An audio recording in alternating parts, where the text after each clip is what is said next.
నమస్కారం. City cable CPC వార్తలకు స్వాగతం. ముందుగా ముఖ్యాంశాలు. నవరత్నాలు పేదలందరికీ ఇళ్లు పథకం నిరాశ్రయులకు గొప్ప వరం. పట్టాల పంపిణీ కార్యక్రమంలో రాష్ట్ర ఉప ముఖ్యమంత్రి అంజద్ బాషా వెల్లడి.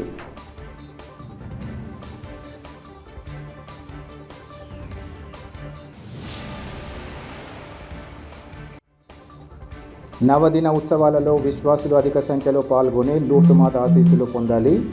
భక్తులకు క్రైస్తవ గురువుల పిలుపు.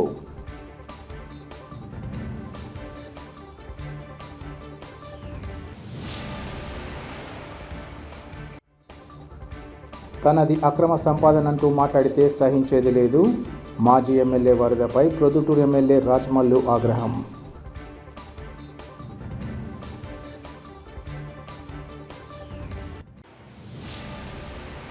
ముఖ్యమంత్రి వైఎస్ జగన్మోహన్ రెడ్డి అమలు చేస్తున్న నవరత్నాలు పేదలందరికీ ఇళ్లు పథకం నిరాశ్రయులకు గొప్ప వరం లాంటిదని రాష్ట్ర ఉప ముఖ్యమంత్రి అంజద్ బాషా తెలిపారు. ఈరోజు కడప నగరంలోని వైఎస్ఆర్ ఆడిటోరియంలో లబ్ధిదారులకు జగనన్న ఇళ్ల స్థలాలకు సంబంధించిన పట్టాలను నగర మేయర్ సురేష్ బాబుతో కలిసి ఉప ముఖ్యమంత్రి పంపిణీ చేశారు. నగరంలోని పలు డివిజన్లకు చెందిన లేఅవుట్లలో 720 మంది పేదలకు ఇళ్ల పట్టాలను పంపిణీ చేసిన అనంతరం అంజద్ బాషా మాట్లాడుతూ, నగరంలో పలు విడతల కింద 23,500 మంది పేద ప్రజలకు ఇళ్ల స్థలాలు పంపిణీ చేసి ఇళ్లు నిర్మించే కార్యక్రమాన్ని చేపట్టామన్నారు. ఇంత పెద్ద ఎత్తున గతంలో ఏ ప్రభుత్వం ఇళ్ల పట్టాల పంపిణీ చేపట్టలేదని ఆయన తెలిపారు.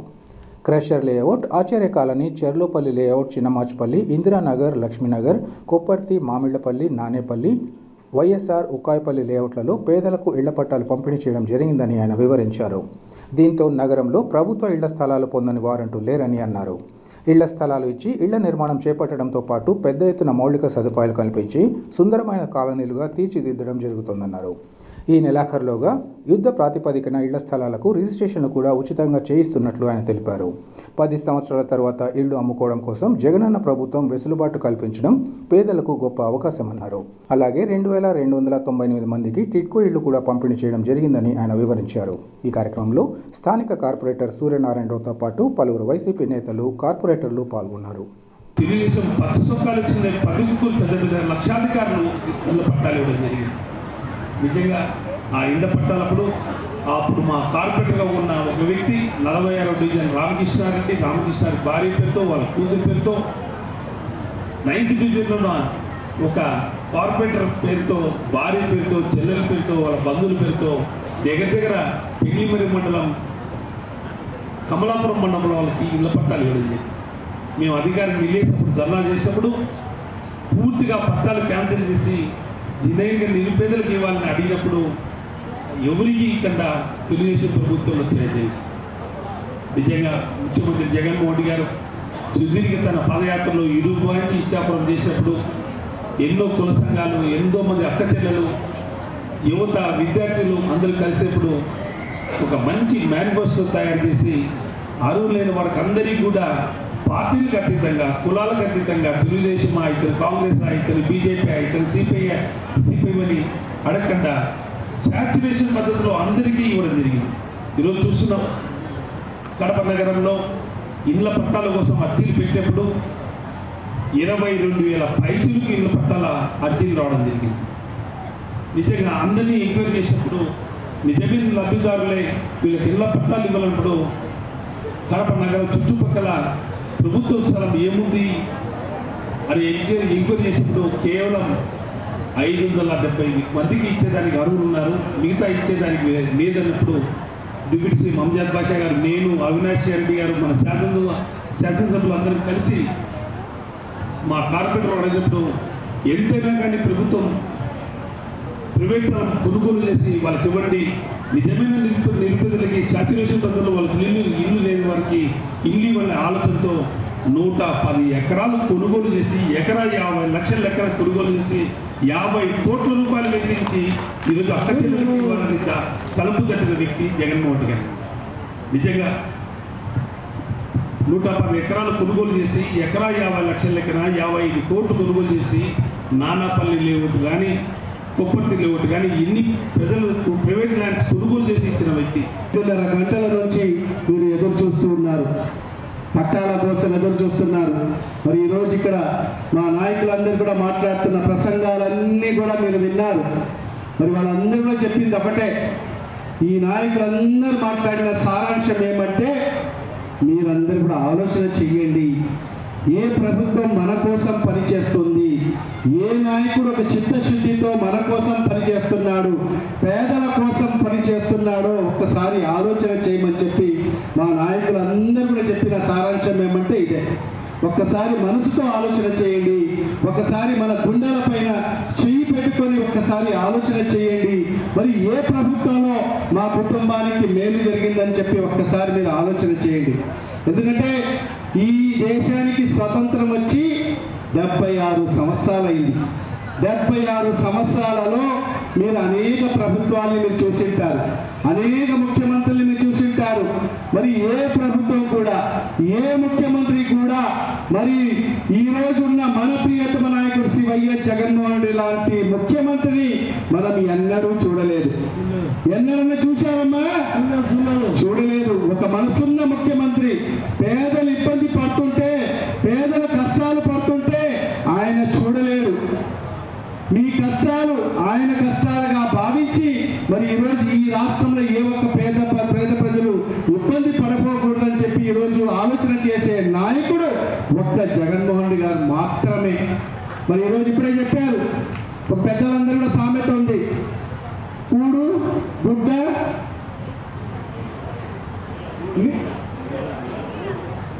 కూడు గూడు గుడ్డ, ఈ మూడు మనకి ఎంతో అవసరం. మరి అలాంటిది మరి ఈరోజు మా నాయకుడు ఈ మూడే కాకుండా మరి ఈరోజు అనేక నవరత్నాల రూపంలో మన పిల్లలు చదువుకునేది పాతకాలం, కూడు గుడ్డ నీడ అనేది పాతకాలం యొక్క సామెత. మరి ఈరోజు జగన్మోహన్ రెడ్డి గారి ప్రభుత్వంలో మరి ఈరోజు ప్రతి పేదవాడు చదువుకోవాలి, ప్రతి పేదవాడు ఒక డాక్టర్ కావాలి, మీ పిల్లలందరూ కూడా ఒక డాక్టర్ కావాలి, ఒక ఇంజనీర్ కావాలి, ఒక ఐఏఎస్ ఆఫీసర్ కావాలి, ఒక కలెక్టర్ కావాలి, ఒక ఐపీఎస్ ఆఫీసర్ కావాలి అని చెప్పి ఆలోచన చేసే ముఖ్యమంత్రి ఒక్క జగన్మోహన్ రెడ్డి గారు మాత్రమే అని చెప్పి కూడా ఈ సందర్భంగా తెలియజేసుకుంటున్నాను. ఎందుకంటే మనకు పథకాలు ఇస్తే, ఒక డబ్బులు ఇస్తే ఎన్ని రోజులు ఉంటాయమ్మా? మా అంటే ఒక 10,000 15,000 ఇచ్చారనుకోండి, ఎన్ని రోజులు ఉంటాయమ్మా? 15,000 ఒక నెలకు అయిపోతాయి, అంతే కదమ్మా? ఒక కుటుంబానికి 15,000 ఇస్తే ఒక నెలకు అయిపోతాయి, ఖర్చు చేస్తారు. మరి అదే ఒక కుటుంబం నుంచి ఒక పిల్లలు చదువుకొని ఉన్నత స్థాయిలో ఒక ఉద్యోగం సాధిస్తే, ఒక డాక్టర్ అయితే, ఒక ఇంజనీర్ అయితే ఆ కుటుంబం అంతా కూడా ఆర్థికంగా బలపడుతుందని చెప్పి నమ్మిన నాయకుడు ఒక్క జగన్మోహన్ రెడ్డి గారు మాత్రమే. హృదయపూర్వక నమస్కారాలు. ఈరోజు జగనన్న ప్రభుత్వం అంటే మేనిఫెస్టోలో ఇచ్చిన విధంగా ఏ ఒక్కరికి కూడా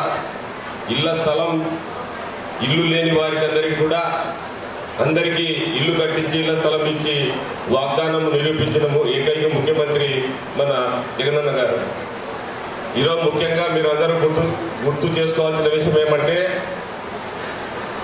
మన జగన్మోహన్ రెడ్డి గారికి వ్యతిరేకంగా చంద్రబాబు గారు చాలా విషయాలు మాట్లాడుతున్నారు. అందులో సంపద సృష్టించాలి, ఎవరి సంపద ఎవరు సృష్టిస్తారు.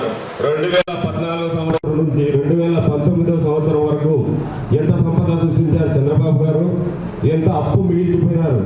ఈరోజు మళ్ళీ వచ్చి నువ్వు ఏంటి సంపద సృష్టించేది, ఏంటి డెవలప్ చేసేది, డెవలప్మెంట్ అంటే ఏంటి, అభివృద్ధి అంటే ఏంటి, ఇక్కడ మేము చేసేది కళ్ళు కనపడడం లేదా, ప్రజలకు తెలీదా? ప్రజలు ఏమైనా ఈ పథకాలలో వ్యతిరేకత ఎక్కడైనా కానీ కనిపించాయా? ఇటువంటి అబద్ధపు మాటలు, ఈ మాటలతో ఎవరినెవరినో పంపించి ప్రజల మైండ్ తప్పుదో పట్టించే విధంగా ప్రవర్తించడం మంచి పద్ధతి కాదు. ప్రజలైనా మీరు ఒకసారి బాగా ఆలోచించుకోవాలి. గతంలో చంద్రబాబు నాయుడు చేసిన అభివృద్ధి ఏంటి, ఆయన సంపద ఏమి సృష్టించాడు.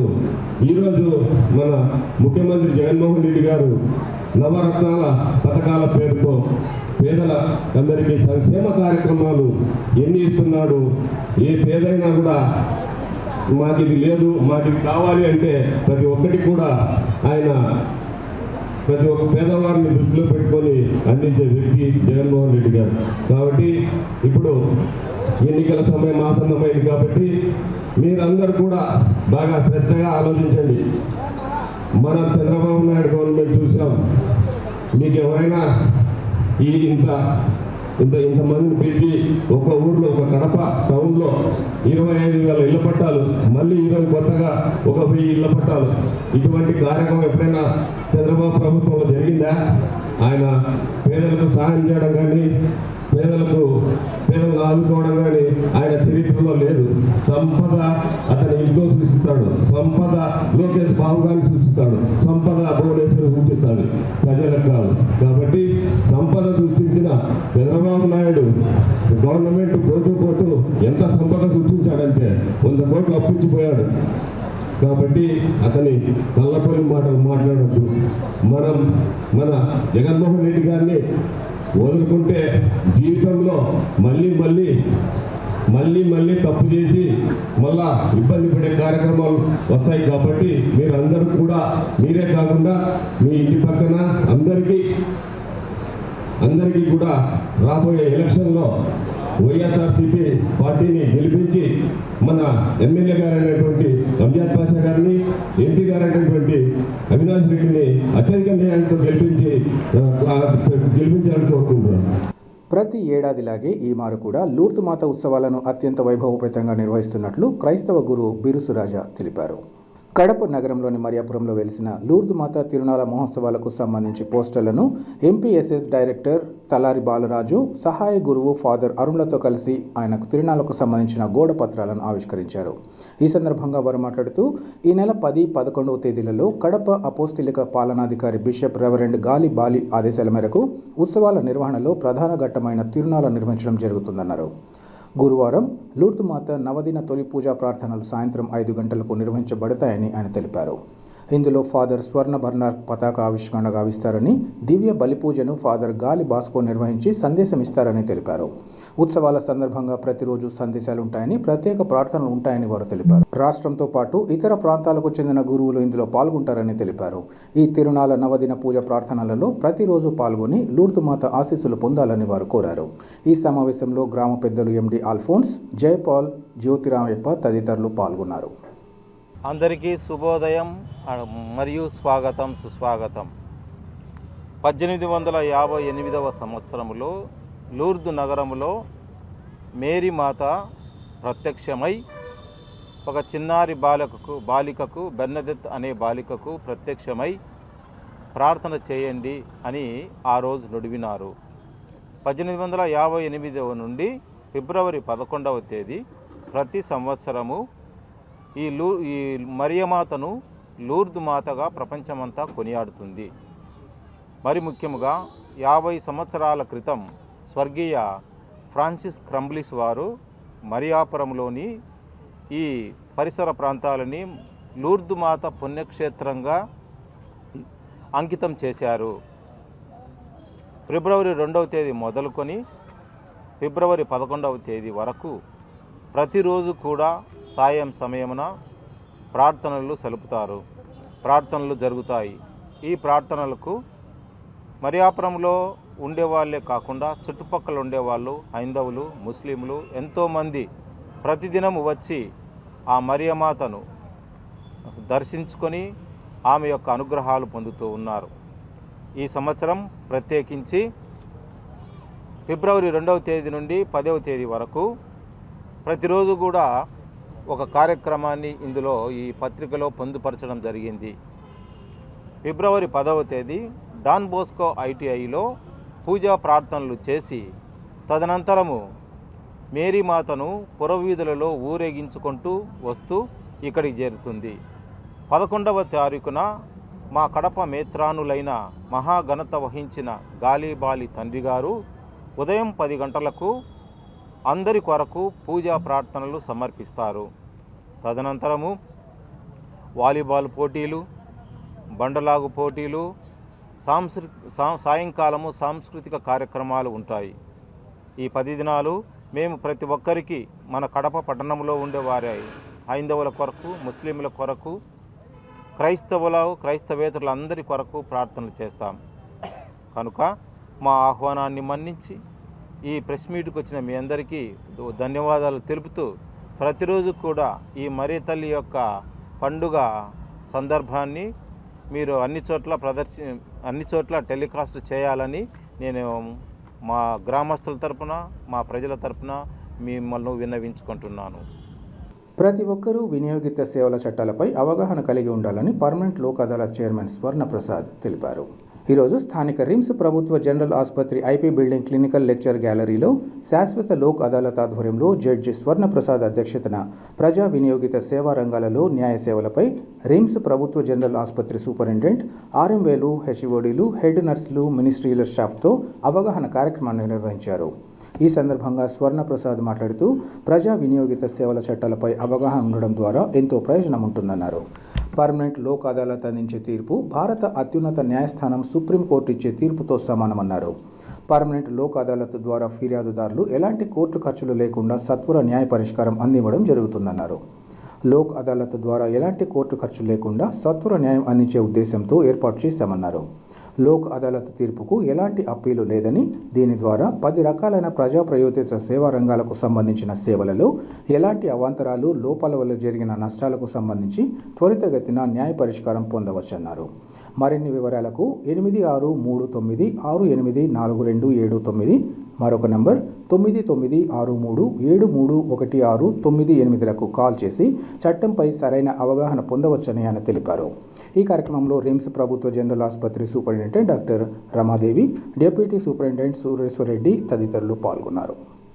కేంద్రంలోని బీజేపీ ప్రభుత్వ సహకారంతో రాష్ట్రం అభివృద్ధి చెందుతున్న విషయాన్ని ప్రజలు గుర్తించాలని బీజేపీ జిల్లా అధ్యక్షులు వంగల శశిభూషణ్ రెడ్డి తెలిపారు. కడప నగరంలోని బీజేపీ కడప లోక్సభ ఎన్నికల కార్యాలయాన్ని రాష్ట్ర అధ్యక్షురాలు పురంధరేశ్వరి వర్చువల్ విధానంలో ప్రారంభించారు. ఈ సందర్భంగా పార్టీ కార్యాలయంలో ఏర్పాటు చేసిన విలేకరుల సమావేశంలో ఆయన మాట్లాడారు. రానున్న ఎన్నికల సందర్భంగా జిల్లాలో బీజేపీ బలోపేతంపై దృష్టి సారించడం జరిగిందన్నారు. ఇందులో భాగంగా కడప పార్లమెంటరీ అధ్యక్షులుగా బొమ్మన సుబ్బరాయుడును పార్టీ నియమించిందని ఆయన తెలిపారు. దేశ ప్రధాని నరేంద్ర మోదీ ఎన్నో సంక్షేమ అభివృద్ధి పథకాలు అమలు చేస్తూ అన్ని వర్గాలను ఆదుకుంటున్నట్లు తెలిపారు. ఏపీకి షర్మిల కొత్త బిచ్చగత రూపంలో రావడం జరిగిందన్నారు. మూలన పడ్డ కాంగ్రెస్ పార్టీ పగ్గాలు చేపట్టిన ఆమె నాటకాలను ప్రజలు గమనిస్తున్నారని ఆయన తెలిపారు. తెలుగు రాష్ట్రాలను అడ్డంగా విభజించిన కాంగ్రెస్ పార్టీ మోదీ రాష్ట్రానికి ఏమీ చేయలేదని షర్మిల చెప్పడం హాస్యాస్పదమన్నారు. రాష్ట్రానికి దాదాపు 17 కేంద్ర విశ్వవిద్యాలయాలు రాష్ట్రానికి వచ్చాయని తెలిపారు. గత చంద్రబాబు హయాంలో పోలవరం పనులు నత్తనడకన సాగగా ప్రస్తుతం ముఖ్యమంత్రి వైఎస్ జగన్ రివర్స్ టెండరింగ్తో పనులు ఆపేశారన్నారు. చంద్రబాబు నీరు చెట్టు ద్వారా అవినీతికి పాల్పడి నిధులను దోచుకున్నారని అన్నారు. జిల్లాలో రైతుల పరిస్థితి అధ్వానంగా ఉందని, జాబ్ క్యాలెండర్ అని నిరుద్యోగ యువతను మోసం చేశారని తెలిపారు. ఎన్నికలు ఎప్పుడు వచ్చినా ఎదుర్కొనేందుకు బీజేపీ సిద్ధంగా ఉందని ఆయన వివరించారు. వెళ్ళబోతున్నాం. ముఖ్యంగా కడప పార్లమెంటు ఎన్నికల నియోజకవర్గ కన్వీనర్గా శ్రీ బొమ్మన సుబ్బరాయుడు గారిని నియమించడం జరిగింది. ముఖ్యంగా కడప జిల్లాలో దాదాపు 3,900 కోట్ల రూపాయల విలువ గల జాతీయ రహదారులు నిర్మాణం చేయడం జరిగింది. అదేవిధంగా ఈరోజు గ్రీన్ఫీల్డ్ హైవేలో భాగంగా బెంగళూరు నుంచి అమరావతికి ఈరోజు దాదాపు 17,000 కోట్లతో పనులు ప్రారంభించడం, అదేవిధంగా కడప రేణిగుంట 1,400 కోట్ల రూపాయలతో ఈరోజు జాతీయ రహదారి నిర్మాణం చేపట్టడం. కాబట్టి ఇవన్నీ కూడా కేంద్ర అభివృద్ధి పథకాలు తప్పితే రాష్ట్ర ప్రభుత్వం శూన్యం. ఇకపోతే ఈ మధ్య ఇంకో ఆమె వచ్చింది కొత్త బిచ్చగత్తె శర్మిలారెడ్డి గారు, వైఎస్ శర్మిలారెడ్డి గారుగా అనేక విధాలుగా వారిని పిలుస్తున్నారు. శర్మిల శాస్త్రి గారని, శర్మిలారెడ్డి గారని, వైఎస్ అనేది ఇంటి పేరు ముందర తగిలించుకొని ఆమె తెలంగాణలో మొన్నటి వరకు డ్రామాలాడి అక్కడ పాచికలు పారక అక్కడ మెట్టినిల్లు నాది తెలంగాణ అని చెప్పి మొన్నటి వరకు ఆమె తిరిగిన సందర్భం. ఎన్నికల్లో కనీసం ఒక అభ్యర్థి కూడా నిలబడడానికి ముందుకు రాని పక్షంలో ఈరోజు మళ్ళీ ఆంధ్రప్రదేశ్కి వచ్చి ఒక మూలన పడిన ఒక కాంగ్రెస్ పార్టీ, రాష్ట్రాన్ని అడ్డంగా విడగొట్టిన కాంగ్రెస్ పార్టీ అధ్యక్షురాలుగా మరోసారి ఇక్కడ నాటకాలు ఆడుతూ వైఎస్ఆర్ ముద్దుబిడ్డనని ఈ ఆంధ్రప్రదేశ్ పుట్టినిల్లు అని చెప్పుకుంటూ ఈరోజు నాటకాలకు తెరదీశారు వైఎస్ షర్మిల గారు. మరి వారి గురించి ఎందుకంటే మాట్లాడడం కూడా సిగ్గుచేటు. ఎందుకంటే మొన్నటి వరకు ఆంధ్ర రాష్ట్ర పరిస్థితులు, ఇక్కడ జరుగుతున్న రాజకీయాలు అయితేమి, అభివృద్ధి లేని పరిస్థితి అయితేమి, ఇవన్నీ కూడా ఆమెకు తెలియవా? సడన్గా ఎన్నికల ముందు వచ్చి జాతీయ పార్టీలో రాష్ట్ర అధ్యక్షురాలుగా వారు ఈరోజు వ్యవహరిస్తూ అవాకులు చెవాకులు పేలుతూ నరేంద్ర మోడీ గారు రాష్ట్రానికి ఏమి చేయలేదని వారు ఉచ్చరిస్తూ ఈరోజు ఆంధ్రప్రదేశ్లో ప్రతి పని, ప్రతి అభివృద్ధి, ప్రతి సంక్షేమ పథకం ఏమి ఎత్తుకున్నా కూడా నరేంద్ర మోడీ గారి సహకారంతో జరుగుతూ ఉండేది ఆమెకు తెలీదా? దాదాపు 9 సంవత్సరాలైంది, 9.5 సంవత్సరాలైంది రాష్ట్రం విడిపోయి. గతంలో వైసీపీ తరఫున నేను 3000 కిలోమీటర్లు పాదయాత్ర చేశాను తన అన్న అధికారం కోసం అని చెప్తున్నారు. కానీ తర్వాత తెలంగాణలో ఆమె పాదయాత్ర చేసిన అని చెప్తున్నారు. ఈ రాష్ట్రానికి అన్యాయం జరుగుతున్న పరిస్థితిలో కేవలం పిసిసి అధ్యక్షురాలుగా ఈ రాష్ట్రంలో బాధ్యత తీసుకున్న తర్వాతనే ప్రత్యేక హోదా గుర్తొచ్చింది అని చెప్పి భారతీయ జనతా పార్టీ ప్రశ్నిస్తూ ఉంది. ఈరోజు నేను 3200 కిలోమీటర్లు తిరిగా అని చెప్తున్నారు.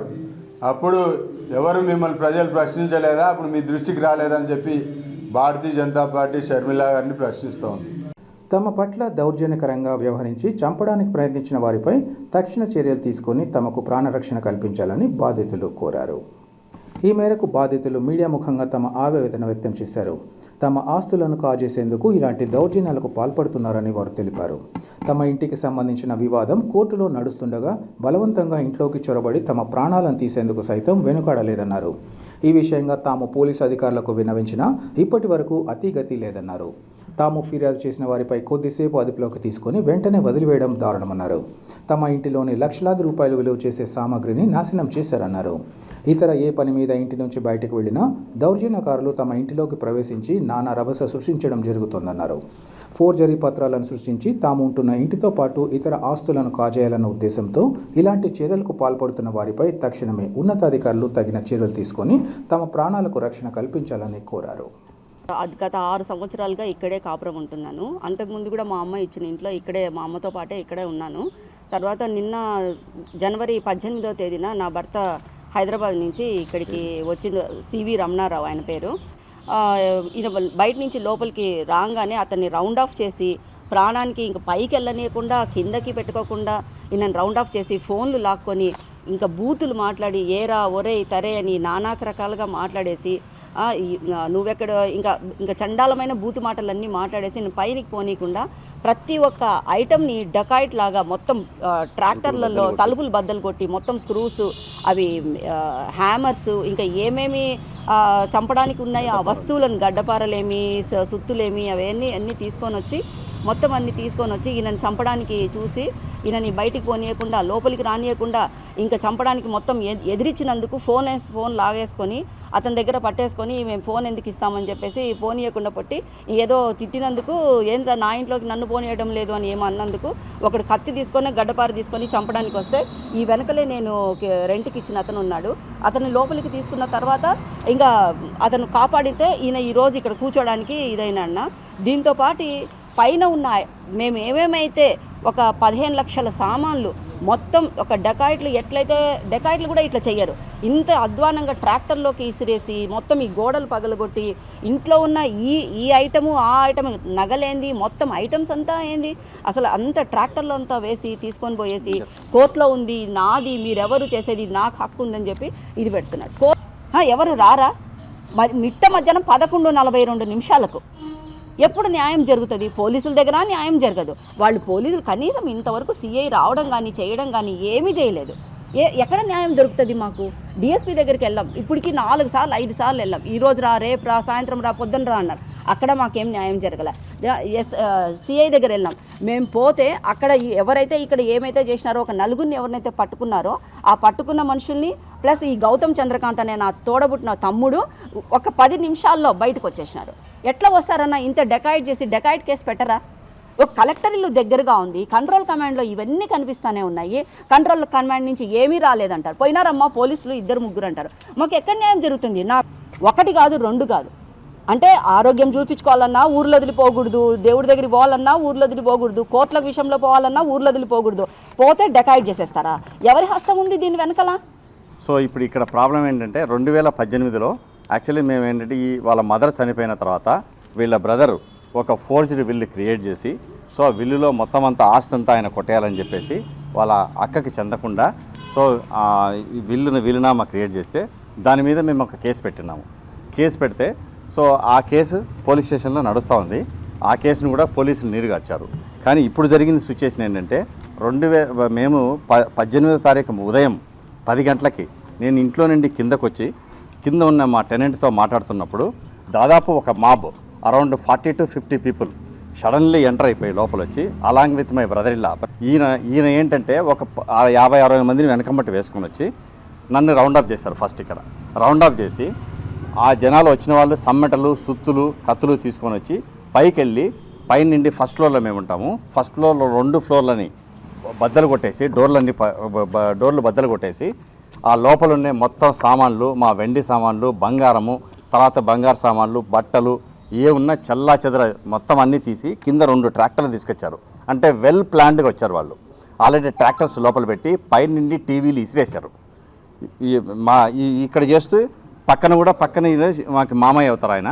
సో వాళ్ళ ఇల్లో 3rd ఫ్లోర్లో వాళ్ళ ఇంటికి వెళ్ళి వాళ్ళే చేశాడు ఈయన. ఇమ్మీడియట్లీ కమాండ్ కంట్రోల్కి చెప్తే కమాండ్ కంట్రోల్ నుండి అక్కడి నుండి సిఏ గారు కానీ అక్కడి నుండి మేము ఫోన్ చేస్తే ఆయనకి ఎవరు స్పందించలేదు. దాదాపు ఒక 20 నిమిషాల తర్వాత ఒక 3 కానిస్టేబుల్స్ వచ్చారు. వచ్చిన తర్వాత వాళ్ళు ఫొటోస్ తీశారు. ఆయన అన్నారు, sir it is not the property ఆయనకు ఉందా లేదా అనేది కాదు, జరిగిన ఇన్సిడెంట్ నా ఇంట్లో నేనున్నాను. నేను దాదాపు 6 years 2018 మా మదర్ ఇల్లా చనిపోయినప్పుడు నుండి ఇక్కడ ఉన్నాను. ఇక్కడ మా మిస్సెస్తో సహా ఉన్నాను. సో ఇప్పుడు జరిగిన ఇన్సిడెంట్ డెకాట్ అయిందండి. పట్టపగలు అన్నీ తీసుకుపోతున్నారు. దీనికి సాక్ష్యం ఎవరో కాదండి, చుట్టుపక్కల ఉన్న 100 మంది వచ్చారు ఆ రోజు అది జరిగేటప్పుడు. సో ఇవన్నీ జరిగింది, మీరు దీని మీద చర్య తీసుకోండి అని అంటే ఈ సెడ్ నేను చూస్తానండి, అంతే నేను చూస్తాను, మీరు ఏదైనా ఉంటే మీ గ్రీవెన్స్ ఇవ్వండి. తర్వాత నెక్స్ట్ డే తుషార్ డూడీ గారు అడిషనల్ హెచ్పి చెప్పిన తర్వాత కేసు కట్టిన తర్వాత ఆ మరుసటి రోజు నేను వెళ్తే ఎఫ్ఐఆర్ కాపీ ఇవ్వమని చెప్పి అడిగాను నేను. ఎఫ్ఐఆర్ కాపీ ఇవ్వనండి, you go and collect in the court. Simply bluntly rejected. It is my right అండి, నేను కంప్లైంట్ చేసే కాబట్టి ఇవ్వండి అని అంటే సెక్షన్స్ ఎంత సింపుల్ సెక్షన్స్ అంటే మీకు అది చెప్తాను. 417, 418 ఏంటి, it's a bailable case, just trespassing, వాళ్ళు వచ్చి ఇది చేశారు అని చెప్పేసి ఈ సెక్షన్స్ పెట్టారు. బయట పోతేనే తాళాలు వేసేస్తున్నారు, వచ్చుతున్నారు, కొట్టేస్తున్నారు, మళ్ళీ తాళాలు మేము వేసిన తాళాలు పలగొడుతున్నారు, చేస్తున్నారు. నాకు ప్రొటెక్షన్ విత్ ప్లస్ నాకు సెక్యూరిటీ ఏదైనా ఉండి కల్పించి, సో నాకు ప్రాపర్ సెక్షన్ పెట్టి వీళ్ళని రిమాండ్ చేసి, సో నేను ఇంట్లో ఉన్నదానికి నాకు సహకరించాలని పోలీసులు పెట్టాను. డీజీ అందరికీ ఇచ్చాను, నేను కంప్లీట్గా పంపించాను అలాంగ్ విత్ ఫోటోగ్రాఫ్స్. నేను వెళ్ళిన తర్వాత ఎస్పీ గారు నన్ను వెళ్ళి డిఎస్పీ గారిని కలవమన్నారు. సో నేను ఏంటంటే 2-3 రోజుల నుండి ట్రై చేస్తున్నాను, even till today because I did not met him. So ఇంకా కలిస్తే ఈరోజు కలవాలి ఆయన్ని. సో ఇదండి నాకు కావాల్సింది ఏంటంటే ప్రాపర్ న్యాయం చేసి. ఇంకొకటి, మేము వచ్చి తాళాలు వేస్తే తాళాలు పలగొట్టేస్తున్నారు, ఆయన వచ్చి పలగొడుతున్నారు. ఎవరు వస్తున్నారో ఎవరు పోతున్నారో ఇప్పుడు ఇంట్లో ఉండాలంటేనే ప్రాబ్లం అవుతుంది మాకు. మాజీ ఎమ్మెల్యే నంద్యాల వరదరాజురెడ్డి చేసిన అవినీతి ఆరోపణలపై ఎమ్మెల్యే రాచమల్లు శివప్రసాద్ రెడ్డి తీవ్రంగా స్పందించారు. వైఎస్ఆర్ ఆసరా కార్యక్రమంలో పాల్గొన్న ఆయన మాజీ ఎమ్మెల్యే వరద వ్యాఖ్యలకు సమాధానమిచ్చారు. తాను చేసే దాన ధర్మాలు తన అన్న కిరణ్ కుమార్ రెడ్డి సంపాదన నుంచి చేస్తున్నారని తెలిపారు. అవినీతి అక్రమాలు అసాంఘికాలతో సంపాదించి ఎంతమాత్రం కాదన్నారు. వరదరాజురెడ్డి ఆరోపిస్తున్నట్లు తాను అసాంఘిక కార్యకలాపాలతో సంపాదించిందైతే తాను తన తల్లిదండ్రులకు పుట్టలేదంటూ తీవ్ర స్థాయిలో కౌంటర్ ఇచ్చారు. గతంలో ప్రొద్దుటూరు నియోజకవర్గ ఎమ్మెల్యేగా 5 సార్లు ఎన్నికైన వరదరాజురెడ్డి ఎంత సంపాదించారో వెల్లడించాలన్నారు. తాను అన్న మాటలు మాజీ ఎమ్మెల్యే వరదకు కూడా వర్తిస్తాయని, అయితే తాను అలా సంస్కారహీనంగా మాట్లాడానని అన్నారు. ఇదే తన చివరి హెచ్చరిక చేస్తున్నానని, మరోమారు అక్రమ సంపాదన అంటూ తనను మాట్లాడితే సహించేది లేదంటూ తీవ్ర స్థాయిలో హెచ్చరించారు.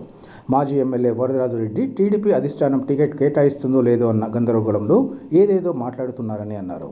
ప్రజలు తన వైపు ఉన్నారని, దాదాపు 40,000 ఓట్ల మెజారిటీతో ప్రొద్దుటూరులో వైసీపీ ఎమ్మెల్యేగా హ్యాట్రిక్ విజయం సాధించి ముఖ్యమంత్రి వైఎస్ జగన్మోహన్ రెడ్డి నేతృత్వంలో మంత్రి పదవి చేపట్టగలన ధీమాను ఆయన వ్యక్తం చేశారు. రెండవ పాయింట్, వీళ్ళందరికీ ఇచ్చే స్థలాలుగా అయ్యే లెక్కంతా కూడా ఆయన క్రికెట్ బెట్టింగ్ నిర్వహించి సంపాదించిన డబ్బే. ఆయనేమి న్యాయంగా సంపాదించిన డబ్బు కాదు అని చెప్పి ఒక బలహీనమైనటువంటి వ్యక్తిత్వాన్ని ప్రదర్శిస్తూ విమర్శ చేసినాడు ఆయన. నేను ఆయనకు సూటిగా సమాధానం చెప్తా ఉన్నా, ప్రజలకు వివరణ ఇస్తా ఉన్నా. ఇప్పటి వరకు నేను చేసిన దాన ధర్మాలు, ఇప్పటి వరకు నేను ఉపయోగపడిన ప్రతి చెల్లికి, ప్రతి తల్లికి, ఏ సమస్యకైనా, ఏ కష్టానికైనా, ఇదే కాదు, నాయి బ్రాహ్మణులకు ఇచ్చినది కావచ్చు, సగర కులస్తులకు ఇచ్చినది కావచ్చు, భవన నిర్మాణ కార్మికులకు ఇచ్చినది కావచ్చు, ఇంకా ఎన్నో రకాల సేవా కార్యక్రమాలు, పదుల సంఖ్యలో కోట్ల రూపాయలను, వేల మంది ప్రజలకు కన్నీళ్లు దుర్చేదానికి నేను పెట్టిన ప్రతి రూపాయికి సంబంధించి సమాధానం ఇస్తానా ప్రజలారా? నేను అసాంఘిక కార్యకలాపాల ద్వారా డబ్బు సంపాదించి, అంటే మట్కా కానీ, క్రికెట్ కానీ, జూదము కానీ, మంగతయ్య కానీ, సారాయి కానీ, ఎర్రచందనం కానీ, చివరకు ఇసుక కూడా ఏదైనా నేను నిర్వహించి ఈ ప్రజలకు ఇచ్చినా అని చెప్పి పెద్ద ఆయన వరదరాజరెడ్డి గారు చెప్పిన మాట నిజమైతే మా నాయనకు నేను ముట్టలే. మా అమ్మతో ఎవరో సంపర్కం చేస్తే పర్వాలే నేను శృతిలో ఉండి మాట్లాడతానా. మా అమ్మతో పరాయి వ్యక్తి సంపర్కం చేస్తే జన్మించిన బిడ్డనని చెప్పి ప్రజలు భావించండి. ఒకవేళ నేను ఏ ఒక్క రూపాయి అసాంఘిక కార్యకలాపాల ద్వారా కాకుండా మా అన్నగారైన కిరణ్ కుమార్ రెడ్డి గారు న్యాయపరంగా వ్యాపారం చేసి, రియల్ ఎస్టేట్ వ్యాపారం ద్వారా చేసిన డబ్బులో నుంచి ప్రజల మీద ప్రేమతో నేను డబ్బు ఖర్చు పెట్టిన మాట నిజమైతే, మరి ఇదే సూక్తి, ఇదే మాట పెద్ద ఆయనకు వర్తిస్తుంది కదా వరదరాజరెడ్డి గారు మీకు వర్తిస్తుంది. నేను ఆ మాట మిమ్మల్ని అనగలిగితే ఎంత బాధపడతారు? ఎందుకంత బాధ నీకు? అసాంఘిక కార్యకలాపాల ద్వారా నేను పేదవాళ్ళకు సాయం చేసినది నిజమేను అంటే నేను నా తండ్రికే జన్మించలేదు అంటారా? నేను నిజాయితీగా డబ్బులు సంపాదించిన డబ్బులు ప్రజలకే ఇచ్చిన మాట అయితే నీవు కూడా నీ తండ్రికి జన్మించలేదని నేను అనాలా? పెద్దవాణి కాబట్టి నేను అనలేకపోతానా? నీ విజ్ఞతకే వదిలేస్తానా? ఎక్కడికి ఓడ్చుకున్నా కూడా నీకు హద్దు పద్దు తెలుగుదేశం పార్టీకి లేకుండా పోయింది. నువ్వంతే, ప్రవీణ్ అంతే, చిన్నోడంతే, పెద్దోడంతే. మీరు బలహీనపడిపోయి పదవులు రాక, టిక్కెట్లు రాక నరకం అనుభవిస్తున్నారు మీరు. నేను చాలా స్వచ్ఛమైనటువంటి మనస్తత్వంతో ప్రజలకు దగ్గరగా ఉండా, నా పార్టీలో అసంచలమైనటువంటి గౌరవంతో నేను విలసిల్లుతా ఉన్నా. రేపు ఎన్నికలు వస్తే 40,000 ఓట్లతో నేను అద్భుతంగా గెలవబోతున్న సత్యం మీకు తెలుసు. నా పార్టీ నా విశ్వాసతకు, నా సామర్థ్యానికి దగ్గరికి తీసుకొని ఈ రాష్ట్ర మంత్రిని చేస్తుంది మీ బిడ్డ రాశిమలును. ఇది సత్యం. మీకు ఆ అసూయ ఎత్తుకొని, మీకు ఆ బాధ ఎత్తుకొని, కడుపులో ఆవాలు పోసుకొని మీరు బాధపడుతున్నారు. దయచేసి ఆ బాధ నుంచి బయటికి రండి, సత్యం మాట్లాడండి, అబద్ధాల నుంచి జరగండి పక్కకు, ప్రజలకు సేవ చేసే కార్యక్రమాలలో ముందుకు రమ్మని చెప్పి పెద్ద ఆయనకు 2 చేతులెత్తి నమస్కరించి వినయపూర్వకంగా విజ్ఞప్తి చేస్తా ఉన్నా. ప్రొద్దుటూరు నియోజకవర్గంలోని కొత్తపల్లె పంచాయతీ పరిధిలోని కొత్తపల్లె గ్రామంలోని ముస్లింల శ్మశాన వాటిక అభివృద్ధి పనులను పూర్తి చేసి అవసరమైన రోడ్డును కూడా నిర్మించడం ద్వారా 40 సంవత్సరాల సమస్య పరిష్కారమైందని కొత్తపల్లె సర్పంచ్ కొనిరెడ్డి శివచంద్రారెడ్డి తెలిపారు. శ్మశాన వాటిక ప్రహరీ గోడ నిర్మాణం పనులు పూర్తి కావడంతో దాన్ని శివచంద్రారెడ్డి ప్రారంభించారు. ఈ సందర్భంగా ఆయన మాట్లాడుతూ ముస్లిం సోదరుల విజ్ఞప్తి మేరకు శ్మశానం లోపల కుందు ఇసుక కావాలని కోరారని దాన్ని కూడా ఏర్పాటు చేస్తామని తెలిపారు. శ్మశానం రోడ్డు కోసం ప్రైవేట్ వెంచర్దారులతో మాట్లాడి పూర్తి చేశామని ఈ సందర్భంగా చెప్పారు. అలాగే మీనాపురం రోడ్డులో ఉన్న కొత్తపల్లె క్రిస్టియన్ శ్మశాన వాటిక అభివృద్ధి పనులు కూడా జరుగుతున్నాయన్నారు. సుందరయ్య కాలనీలోని 2 ఎకరాల శ్మశానాన్ని కూడా ఎత్తు చేసి వారికి ఉపయుక్తంగా చేసేందుకు 25 లక్షల మేర నిధులు ఖర్చు చేస్తున్నట్లు శివచంద్రారెడ్డి తెలిపారు. దశాబ్దాలుగా అభివృద్ధి లేక పెండింగ్లో ఉన్న పనులను తాము పూర్తి చేయడం సంతోషకరంగా ఉందన్నారు. ఈ ప్రారంభోత్సవ కార్యక్రమంలో కొత్తపల్లె వార్డు సభ్యులు, కొత్తపల్లె గ్రామస్తులు ఇంకా మైనార్టీలు పాల్గొన్నారు.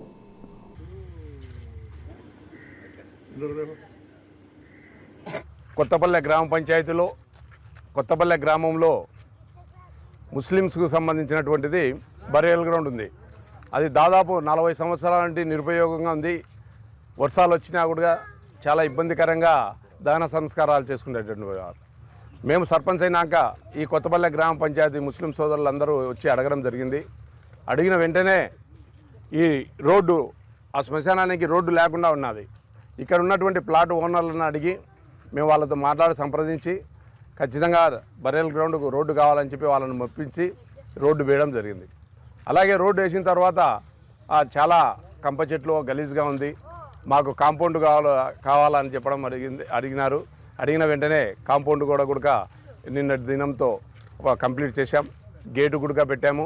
ఇంకా వాళ్ళు ఏమడుగుతున్నారంటే అక్కడ హెచ్చు తగ్గులు ఉంది, సదును చేసి మట్టి తోలించాలా, కుందు ఇసుక తోలిస్తే బాగుంటుందని చెప్పి వీళ్ళు అడగడం జరిగింది. ఖచ్చితంగా నేను ఆ పని కూడా వీళ్ళు అక్కడైనా బాగా నీట్గా చేసుకుంటే ఉన్నటువంటి ఆ రాళ్ళన్నీ తీసేస్తే నేను 2 రోజుల్లోనే వాళ్ళకు మట్టి తోలిస్తానని చెప్పి కూడా మీ మీడియా ముఖంగా తెలియజేసుకుంటున్నాను. బరియల్ గ్రౌండ్కు కాంపౌండ్ వాళ్ళు చాలా అవసరమైనది. మన కొత్తపల్లి ముస్లిం సోదరులు మన కొన్నిరెడ్డి శివసేనారెడ్డి అన్న సంప్రదించిన వెంటనే సానుకూలంగా స్పందించి ఈ కాంపౌండ్ గాలను దాదాపు ఎక్కువ ఖర్చు వ్యయం తీసుకొని తర్వాత ఇక్కడ ఉన్న రోడ్డు సిమెంట్ రోడ్డును కూడా నిర్మించారు. ఇలాంటి ఇంకా ఎన్నో మంచి పనులు చేసి మంచి పేరు తీసుకురావాలని, ఇంకా మనకి ఏదైనా కాదు ఒక కొసరైతే మిగిలిపోయింది మన కొత్తపల్లెకు, ఒక ఈద్గా కూడా కావాలి. దాని గురించి అందరూ మాట్లాడుతున్నారు. మన ముస్లిం సోదరుగా చాలా దీని గురించి ఆయన అడిగినారు. వాళ్ళు అడిగిన వెంటనే స్పందించి మనకు ఈ గోడను నిర్మించారన్న ఈయనకు కృతజ్ఞతలు తెలుపుకుంటున్నాను. విద్యారంగంలో అనేక పాత్రలు పోషించి విద్యార్థుల ఉజ్వల భవిష్యత్తుకు పాటుపడి ఉద్యోగ విరమణ చేసిన వీరారెడ్డి అందరికీ స్ఫూర్తిదాయకమని పలువురు వక్తలు కొనియాడారు. బండి వీరారెడ్డి పదవీ విరమణ సన్మాన మహోత్సవాన్ని వేంపల్లె తల్లిశెట్టి శేషమ్మ జడ్పీ బాలికల పాఠశాలలో వేంపల్లె మండల ప్రభుత్వ పాఠశాలల ఉపాధ్యాయులు ఘనంగా నిర్వహించారు. ఈ కార్యక్రమంలో వేంపల్లె జడ్పీటీసీ రవికుమార్ రెడ్డితో పాటు పలువురు ఉపాధ్యాయులు, పట్టణ ప్రముఖులు పాల్గొని మాట్లాడారు. వీరారెడ్డి ప్రాథమిక పాఠశాల ఉపాధ్యాయుడిగా, ఉన్నత పాఠశాల గణిత శాస్త్ర ఉపాధ్యాయుడిగా, ప్రధానోపాధ్యాయుడిగా, మండల విద్యాశాఖాధికారిగా 37 సంవత్సరాలు 6 నెలల పాటు అందించిన సేవలు అభినందనీయమన్నారు. వృత్తినే దైవంగా భావించి మన్ననలు పొందిన ఎంఈఓగా వీరారెడ్డి గుర్తింపు తెచ్చుకున్నారన్నారు. పదవీ విరమణ ప్రతి ఉద్యోగ అధికారికి తప్పనిసరని, తన పదవీ కాలంలో చేసిన సేవలు చిరకాలం గుర్తుండిపోతాయని వారు తెలిపారు. పదవీ విరమణ పొందిన ఎంఈఓ వీరారెడ్డికి వారు ఘనంగా వీడ్కోలు పలికారు. ఈ సందర్భంగా ఎంపీపీ, మండలంలో వివిధ ప్రభుత్వ పాఠశాలల ప్రధానాధికారులు, ఉపాధ్యాయులు, పలు ఉపాధ్యాయుల సంఘాల నాయకులు, పలు ప్రైవేట్ పాఠశాలల కరెస్పాండెంట్లు, ఎంఆర్పీ సిబ్బంది తదితరులు ఆయనకు శాలువా కప్పి పూలమాలతో ఘనంగా సత్కరించారు. వార్తలు ముగించే ముందు ముఖ్యాంశాలు మరోసారి. నవరత్నాలు పేదలందరికీ ఇళ్లు పథకం నిరాశ్రయులకు గొప్ప వరం. పట్టాల పంపిణీ కార్యక్రమంలో రాష్ట్ర ఉప ముఖ్యమంత్రి అంజద్ బాషా వెల్లడి.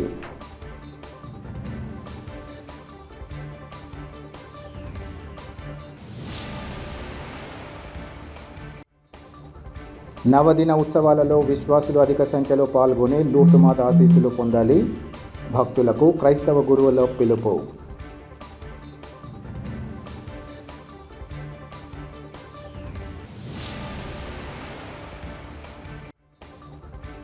తనది అక్రమ సంపాదనంటూ మాట్లాడితే సహించేది లేదు.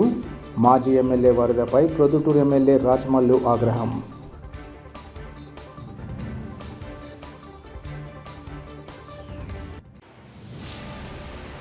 సిటీ కేబుల్ సిపిసి న్యూస్ ఇంతటితో సమాప్తం. నమస్కారం.